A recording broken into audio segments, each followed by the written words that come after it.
تہجد کی نماز ہے، اور یہ آپ علیہ الصلوۃ والسلام پر تو ضروری تھی اور امت پر ضروری تو نہیں، لیکن جو لوگ اس گھڑی اٹھتے ہیں وہ یقیناً اللہ کے خوش نصیب بندے، یہ وہ یقیناً اللہ کے خوش نصیب بندے ہیں۔ تہجد کی نماز اولیاء اللہ کی خاص نماز ہے، اللہ کے دوستوں کی، اللہ کے ولیوں کی خاص نماز ہے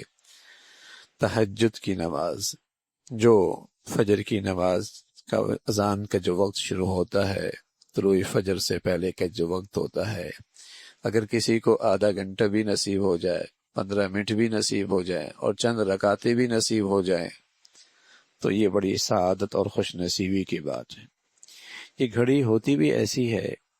کہ دنیا بھر میں جتنے شیطانی کام ہوتے ہیں اس وقت تک سارے بند ہو جاتے ہیں، اس وقت تک سارے بند ہو جاتے ہیں۔ وہ رات کے اندر سارے شیطانی کام ہوتے ہیں 2 بجے تک، 3 بجے تک، جتنا فجر کا وقت قریب آتا ہے یہ کام ختم ہونے لگتا ہے۔ تو یہ روئے زمین پر اللہ کی طرف سے ایک ایسی مبارک گھڑی ہے کہ اس گھڑی میں پھر اللہ کے نیک بندے اٹھ جاتے ہیں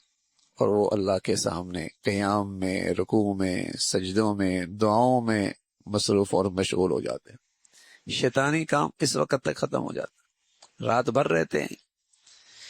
لیکن اس وقت ان پر ایک موت طاری ہونے لگتی ہے، جسے کہیں کہ نیند طاری ہونے لگتی ہے، تھک جاتے ہیں،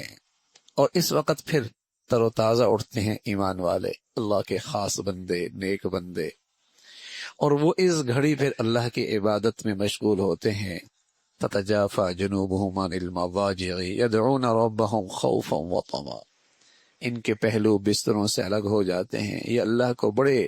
امید کے ساتھ پکارتے ہیں۔ ہاں، اپنی زندگی پر خوف بھی ہوتا ہے، لیکن لمبے قیام، لمبے سجدے اور دعاؤں میں مشغول اور مصروف ان گھڑیوں میں اللہ کے نیک بندے، دنیا بھر میں یہ گھڑی ایسی ہے جو اللہ کے نیک بندوں کے لیے ہوتی ہے۔